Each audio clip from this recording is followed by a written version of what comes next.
96 ফেব্রুয়ারির যে নির্বাচন, সেখানে মানুষের সাথে আরেকবার প্রতারণা করা হলো, এরপরে হাওয়া ভবন দিয়ে প্রতারণা করা হয়েছে।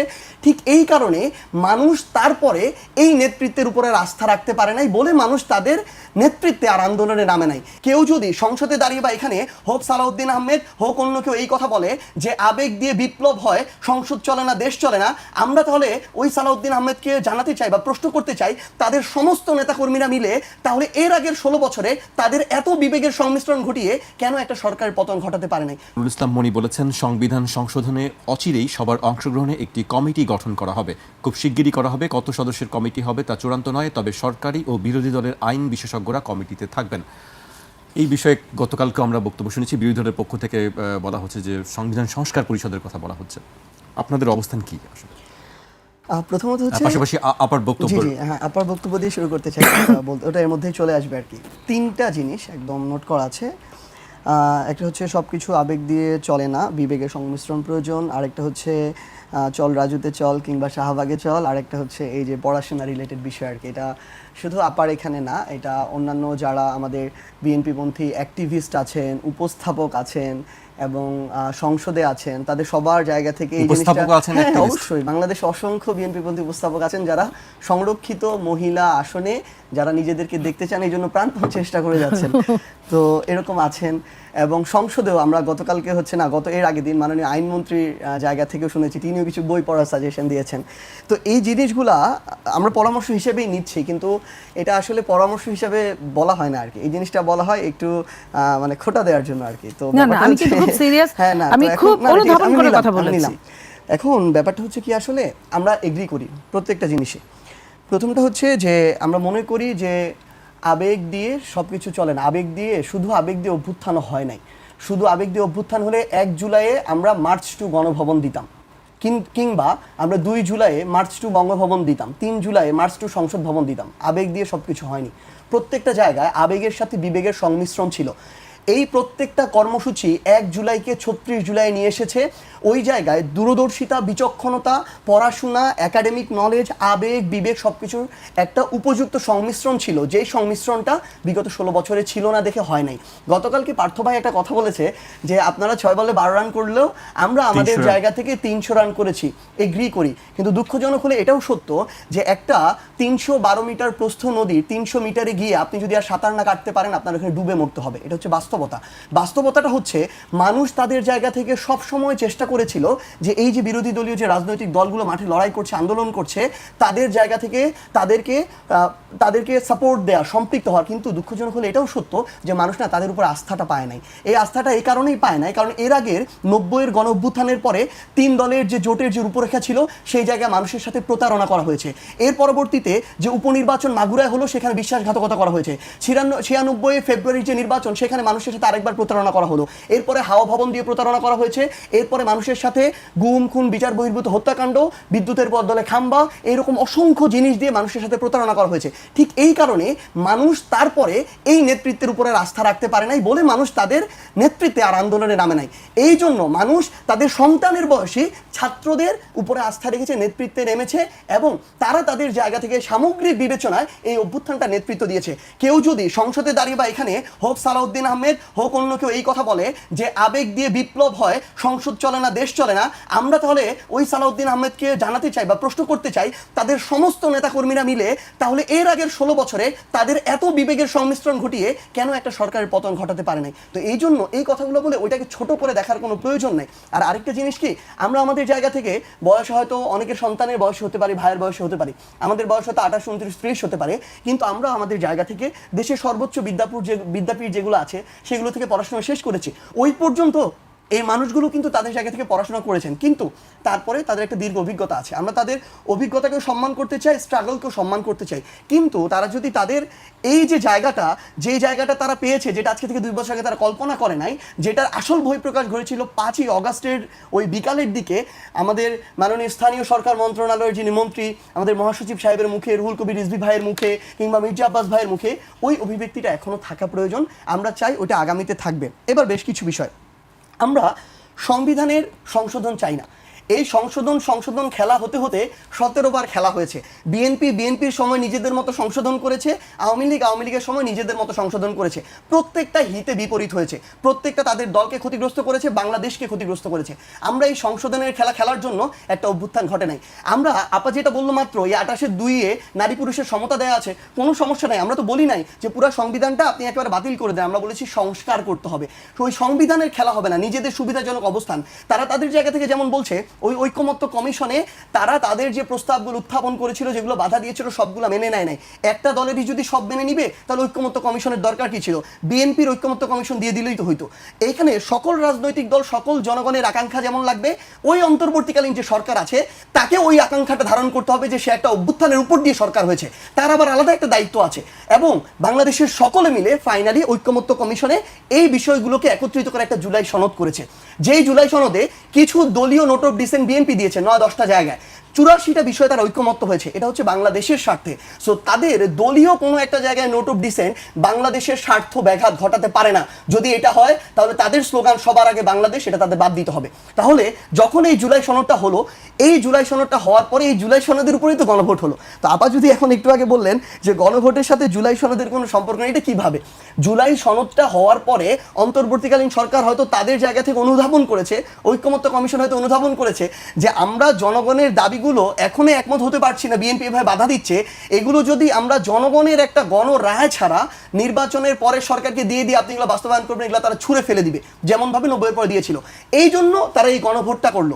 এই গণভোটটা ওই আদেশ থেকে এসেছে, যেই আদেশ থেকে তারা এই নির্বাচনে সরকার গঠন করেছে। তাহলে এই আদেশ তো হচ্ছে, এই গণভোটটা হচ্ছে ওই আদেশটাকে বা এই জুলাই সনদটাকে বাস্তবায়ন করার একটা প্রক্রিয়া। এটার সাথে একটার সাথে আরেকটা সম্পর্ক না থাকে কিভাবে? এটা কিভাবে সম্ভব? আরেকটা জিনিস আপা যেটা বললেন যে আপনারা তো সব মেনে নিয়েছেন, মানেন নাই আসলে। 84টা বিষয় আছে জুলাই সনদে, আপনারা বা বিএনপি 9 থেকে 10টা সেই জায়গায় নোট অফ ডিসেন্ট দিয়েছেন, যেই 10টা পালন করাটা বা বাস্তবায়ন করাটা বাকি 74টার চেয়ে বেশি জরুরি। বাকি 74টা বাস্তবায়ন না করলে কোনো সমস্যা নাই যদি এই 10টা বাস্তবায়ন করা হয়, কারণ বাকিগুলো অটোমেটিক ধীরে ধীরে বাস্তবায়ন হয়ে যাবে। এটা দেশের প্রয়োজনে এমনিতেই যে কোনো সরকার করবে। দেখেন তারা বললেন যে 2 বার ক্ষমতায় থাকতে পারবে, এই জায়গায় তারা এগ্রি করেছেন না, আংশিকভাবে 2 বার তারা এগ্রি করেছেন। কোন জায়গায়? সব মিলিয়ে 2 বার না, পরপর 2 বার। সুবিধাজনক অবস্থান দলের উচ্চকক্ষ এগ্রি করেছেন না, আংশিক এগ্রি করেছেন। এগ্রি করেন নাই কোথায়? তারা বলছেন তাদের যে নিম্নকক্ষে যতজন সংসদ সদস্য থাকবে ওইটার পার্সেন্টেজ অনুযায়ী তারা উচ্চকক্ষে সংসদ সদস্য দিবে। তাহলে ওটার দরকারটা কি? মানে ওইটা তো দরকার ছিল, আপনি একটা দেশের জন্য গুরুত্বপূর্ণ পলিসি নিচ্ছেন, ওই পলিসিতে ওইখানে আরেকটা অ্যানালাইসিস হবে। আপনার যদি নিম্নকক্ষ থেকে আপনার সংখ্যাগরিষ্ঠ সাংসদের ভিত্তিতে, মতামতের ভিত্তিতে পাশ হয়ে যায় এবং ওই সংখ্যাগরিষ্ঠ পার্সেন্টেজ যদি উচ্চকক্ষে আবার থাকে, তাহলে তো ওটার কোনো মূল্য থাকে না, ওটা দরকার আছে কোনো? তাহলে তাদেরকে খাইয়ে পেলে পুষে বড় করার তো কোনো প্রয়োজন নেই। তাহলে আমরা কি চেয়েছিলাম? আমরা চেয়েছিলাম উচ্চকক্ষে পিআর পদ্ধতিতে সংসদ সদস্য থাকবে।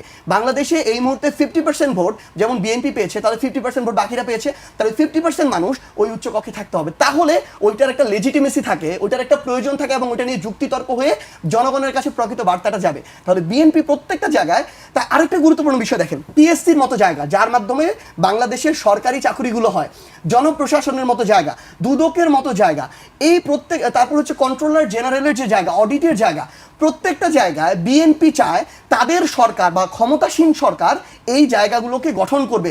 এখানকার পরিচালক থেকে শুরু করে চেয়ারম্যান থেকে শুরু করে ডিরেক্টর সবকিছু ক্ষমতাসীন দল দিবে। তাহলে এই দুদকের কোনো দরকার আছে? এই দুদক নর্মালি দুর্নীতি কারা করে? ক্ষমতাসীন দলের যারা থাকে, ক্ষমতাকে ব্যবহার করে বিভিন্ন পদ পদবিতে থেকে অনেকেই তাদের জায়গা থেকে দুর্নীতি করে, লুটপাট করে, রাহাজানি করে, চুরিচামারি করে। এখন আপনি দুদকের মতো জায়গায় যদি আপনার দলীয় মদতপুষ্ট লোক বসায় রাখেন, এই লোকগুলা আপনার এই দলীয় মদতপুষ্ট কাউকে কখনো বাধা হয়ে দাঁড়াইতে পারবে না। পারলে আগেই পারতো, পারে নাই। তাহলে আপনি যদি এই প্রতিষ্ঠানগুলোতে আপনার নিজের দলের লোকজন বসায় রাখেন, যেখানে জুলাই সনদে বলা আছে সরকার দলে থাকবে, বিরোধী দলের থাকবে, বাইরেরও মানুষজন থাকবে, যেন একচ্ছত্রভাবে দুদকটা কোনো একটা রাজনৈতিক দল বা ক্ষমতাসীন দল নিজের অপরাধী নেতাকর্মীদেরকে বাঁচাইতে না পারে, আবার নিরপরাধ অন্য দলের মানুষদের উপর জুলুম না করতে পারে, এভাবে যেন প্রতিষ্ঠানগুলোকে অ্যাবিউজ না করতে পারে। তাহলে দিন শেষে ব্যাপারটা কি দাঁড়াচ্ছে? ব্যাপারটা দাঁড়াচ্ছে বিএনপি এখন তাদের জায়গা থেকে গণভোট বলেন, জুলাই সনদ বলেন, সংসদ বলেন, জনরায় বলেন, প্রত্যেকটা জায়গাকে শুধুমাত্র নিজেদের জন্য যতটুকু ভালো অতটুকুর জন্য ব্যবহার করতেছে। আর যতটুকু হলে নিজেদের সার্বভৌম ক্ষমতা, স্বৈরাচারে হাঁটার পথ বন্ধ হয়ে যাবে, ওইটুকুতে বাধা হয়ে দাঁড়াচ্ছে। জি, আপনার কাছে আমি আবারও আসবো। আপনার বিষয়টি কি তাই আসলে? সার্জিস অনেকগুলো কথা বললেন, অনেকগুলো। আমি যদি এই কথার আমি প্রত্যেকটা কথার খুব চুলচেরা উত্তর জানি, কিন্তু আমার এত ছোট ভাই যে আমি এই উত্তরগুলো ওর মতো করে দিতে চাই না, ওর মতো করে দিতে চাই না। আমি চাই না যে ওর সাথে আমার আমি সহ্য করে গেলাম এক কথায় এটা। তবে যে কথাটা দর্শকদের জন্য যে কথাটা না বললেই না, সেই কথাটা না, সেই কথাটা যেটা না বললেই না, যে তাদের উপর থেকে মানুষ আস্থা নিয়ে গেছে, হারিয়ে ফেলেছে, যে কারণে তারা গণ অভ্যুত্থান ঘটিয়েছে।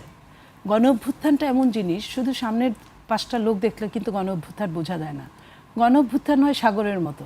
গণ অভ্যুত্থান, আমি কিন্তু সার্জিসের তখন জন্ম হয়েছে কিনা আমি জানি না, আমি গণ অভ্যুত্থানে সার্জিস যে বিশ্ববিদ্যালয়ে পড়েছে তখন আমি ওখানে, ওই গণ অভ্যুত্থানের আগে আমি ওই স্বৈরাচারের সময় স্কুলে পড়েছি, কলেজে পড়েছি এবং বিশ্ববিদ্যালয়ে পড়েছি 90-এ।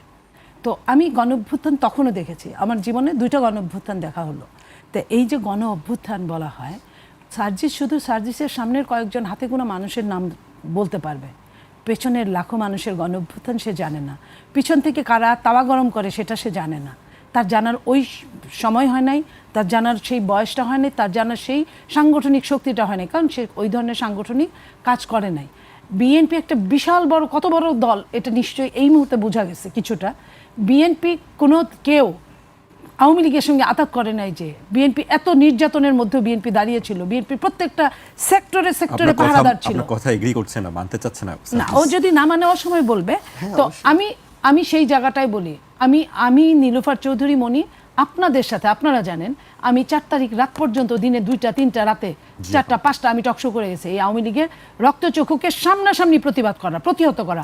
আমি আমার জায়গায় কথা বলেছি, সার্জিসের জায়গায় কথা বলেছে। সার্জিস তার জায়গায়, তার বয়সে, সে ওই বয়সে স্পার্ক করেছে, বাট আমার তো একটা বয়স হয়েছে, আমি আমারটার দায়িত্ব পালন করেছি। বাট আমি তো ওর কাছে যাই নাই যে এটা আমিও করেছি, আমাকে তুমি ভাগ দাও। আমি আমার দায়িত্ব মনে করেছি, আমি কখনোই যাই নাই, যাবও না। বাট ও যদি এটা মনে করে যে আমি কিছু করি নাই, তাহলে তো ঠিক হবে না। আমি আজকে 2 বছর পরে আমি এই কথাটা বলছি, যখন এই কথাটা আসলো, আমি একজন সামনের কাতারের একজন সৈনিকের সাথে কথা বলছি। তো আমি পিছনের কাতারে ছিলাম না, আমিও সামনের কাতারে ছিলাম, কিন্তু আমার সেক্টরটা ভিন্ন ছিল। আমি ওই জায়গায় কথা বলতে চাচ্ছি, আমি একা না, বিএনপি এরকম, বিএনপির লাখো জনতা লাখো লাখো জায়গায় তারা আন্দোলন করেছে, তারা পা হারিয়েছে, হাত হারিয়েছে, চোখ হারিয়েছে, জীবন হারিয়েছে, সব কিছু করেছে, এবং তারা মাঠেই ছিল। আমার নেতা জনাব তারেক রহমান সাহেব, উনি 24 আওয়ার্সের মধ্যে উনি কয় ঘন্টা ঘুমাতেন আমি জানি না। উনাকে আমি ওই একটা চেয়ারে বসে থাকতে, আপনি বলেন, আপনাকে যদি এই চেয়ারে যদি দিনে যদি 18 ঘন্টা আপনি বসে যদি 64টা জেলার আপনি প্রবলেম সলভ করেন, এবং কোনখানে কি হবে আপনি যদি করেন, আপনার ব্রেন ঠিক থাকার কথা নাকি? আই স্যালুট হিম যে উনি ওইটা করে পারছে। আমি তারও নাম্বার চাচ্ছি না এখানে, এটাও তার দায়িত্ব। উনি রাষ্ট্রের আজকে প্রধানমন্ত্রী, উনি ওইটুক দায়িত্ব নিবেন বলেই প্রধানমন্ত্রী। তো আমি কথাটা আসছে এই জন্য যে বিএনপির উপর আস্থা হারায় নাই। যে কথাটা বলবো, যে কয়েকদিন আগে আপনার সার্জিসের যে সহকারী আপনার আসিফ সজীব ভুইয়া, সে যখন ডিপ স্টেটের কথা বলছে, তাহলে তো তার কথা মতো ওইটাই ঠিক। এনসিপির মুখপাত্র, আমি তো সার্জিসের কথা মতো তাহলে ওইটাই বলবো যে আমরা এত আন্দোলন করেছি, এক একটা 28 অক্টোবর 2 বার হয়েছে, আপনারা জানেন কত মানুষ হয়েছে আওয়ামী লীগের অত্যাচারে, সব মানুষগুলা পালাতে বাধ্য হয়েছে। এটা কিসের জন্য? হয়তো অদৃশ্য কোনো শক্তি ছিল যারা চায় নাই বিএনপির মাধ্যমে এই আন্দোলনটা জবনিকা ঘটুক, তারা চায় নাই। বিএনপি এটা জানতো বলে বিএনপি সার্জিসের সন্তান আসুক, যে একদম আতুর ঘরের ছেলেটা, সে আসুক, তার মাধ্যমে যদি দেশ স্বাধীন হয়, দেশে যদি স্বৈরাচার মুক্ত হয়, দেশ যদি আপনার ফ্যাসিস্ট মুক্ত হয়, আমরা সেটাতেও রাজি। আমি বললাম আবারও, সার্জিস না, তার যদি আতুর ঘরের সন্তানটাও আসে, আমরা সেটাতেও রাজি ছিলাম। কেন? কারণ আমি যখন জানি যে অদৃশ্য শক্তি আমাকে চায় না, অদৃশ্য শক্তি আমার মাধ্যমে ওই সরকারের পতন হোক এটা চায় না, অদৃশ্য শক্তি 1/11 দূষর হিসেবেই তারা কাজ করতে চায়। তাহলে আমি তো এই কথাগুলো বলছি না, এই কথাগুলো আমাকে বলাতে বাধ্য করলো সে। তো এই জন্য আমি বলতে চাই, আজকের যে সার্জিস আজকে যে কথাটা আপনার সামনে এই বক্তব্য এই টকশোতে বললো, আজ থেকে 20 বছর পরে যদি আমি বেঁচে থাকি, আমি নাও থাকতে পারি, আপনি যদি বেঁচে থাকেন, দেখবেন ওর কথার অনেক চেঞ্জ ও নিজে খুঁজে পাবে। ওই 5ই আগস্টের পরে 7ই আগস্ট 8ই আগস্টে ওরা যে জিনিসটা দেখেছিল, তারপরে 24, 25, 26-এ এসে কিন্তু ওরা অন্যরকম জেনেছে। সেই দিনের ইন্টারিম গভর্নমেন্ট প্রধান যাকে আপনার কি বলেছিল, মাস্টার মাইন্ড অফ আপনার রেভলিউশন, সে কিন্তু তারপরে কয়েক মাস পরে কিন্তু সে তার টোন চেঞ্জ করেছে। এখন কিন্তু আমরা মাস্টার মাইন্ড আর পাই না। আমরা মাস্টার মাইন্ড ওই দিনও বিএনপি চুপ ছিল, কারণ বিএনপির এখানে চুপ থাকারই কথা। খালি ড্রাম বাজে বেশি, ভরা ড্রাম বাজে না। বিএনপি সব জায়গায় তার জায়গায় সব ঠিক করে রেখেছিল। আপনি যদি বলেন শহীদ হয়েছে কত মানুষ, তার মধ্যে আপনি খোঁজ নিয়ে দেখেন বিএনপির কত লোক শহীদ হয়েছে। হ্যাঁ, বিএনপি বড় দল, বিএনপির লোক বেনামে গেছে। আমি নিজে সার্জিস কি জানে যে 3 তারিখে যখন কি বলে শহীদ মিনারে তারা যখন সারাদিন ব্যাপী সমাবেশ করলো, সব দল সবাই গেল 24শে 3 আগস্ট, আমাকে দল থেকে আমার চেয়ারম্যান বললেন যে আমি যেন ওইখানে যাই। আমি মুখে মাস্ক পরে, আমি সালোয়ার কামিজ পরলে এমনি আমাকে কম চিন্তা, তার মধ্যে মুখে মাস্ক পরে ঘুমটা দিয়ে উন্না দিয়ে আমি কিন্তু প্রত্যেকটা ছোট ছোট মিটিংগুলো, বড় বড় মিটিংগুলো ওরা বক্তব্য রাখছে, আমি প্রত্যেকটা জায়গায় কিন্তু আমার উপস্থিতি আমি দেখে সারাদিন আজকে ফার্স্ট আমি এই কথাটা বললাম।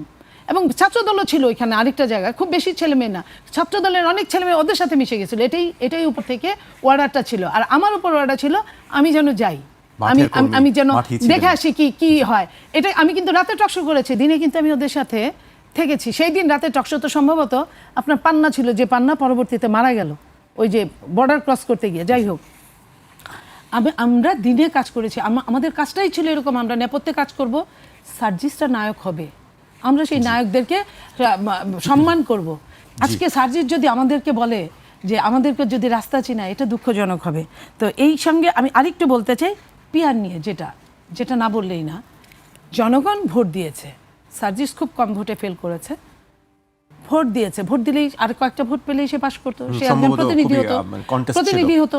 তো প্রতিনিধি হলে কি হতো, আমাকে যখন প্রতিনিধি করে, প্রতিনিধির কিছু ক্ষমতা দেওয়া থাকে, জনগণ এসে সব কাজ করতে পারবে না, তার প্রতিনিধিরাই করবে। তাহলে আপনার উচ্চকক্ষে নিম্নকক্ষে ওই পিয়ার পদ্ধতি হলে ক্ষতিটা কি?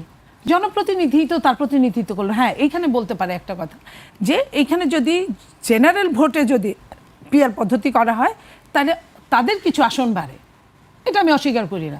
উন্নত গণতন্ত্রে এটা হতে পারে, এটা আলোচনা সাপেক্ষ, তারা আলোচনা চালিয়ে যাক, আমরা চাইবো। এটা হলে আমাদের কোনো সে থাকবে না। বাট আগেই যদি আমি মানে অঙ্কুরেই বিনাশ করি, তাহলে তো আর আমি কিছু পাওয়ার চিন্তা করব না। আর গণভোট আর জুলাই সনদ, আমি আবারও বলছি, জুলাই সনদ নিয়ে ওই সমস্যা নাই, কিন্তু সেটাকে যে গণভোটের মাধ্যমে আসতে হবে, বিএনপি কিন্তু এটা বলে নাই। বলেছে বিএনপি আমরা সংসদে যাব, আমরা আবার এটা তুলবো, সংসদে তো তুলতেই হবে, বিল পাস করতেই হবে, আমরা তুলবো, আমাদের যেখানে যেখানে সমস্যা আছে এগুলো আমরা মিটায় ফেলবো। বাট সার্জিসের ওই কথাই সত্যি যে কেউ বিএনপিকে বিশ্বাস করে নাই। তাহলে আপনি যদি আমাকে বিশ্বাস না করেন, যে কারণে বলছে বিএনপি তো হ্যাঁ ভোট দিবে না, তারা তাদের বিশ্বাস থেকেই বলছে যে বিএনপি দিতে পারে না। বিএনপি কিন্তু একবারও কাউকে বলে নাই যে তুমি নাতে ভোট দাও, এটা ভোট তোমার ব্যক্তিগত ব্যাপার। তো এটার জন্য গণভোট করতে হবে, ইলিগ্যালকে লিগ্যাল বানায় করতে হবে, নট নেসেসারি।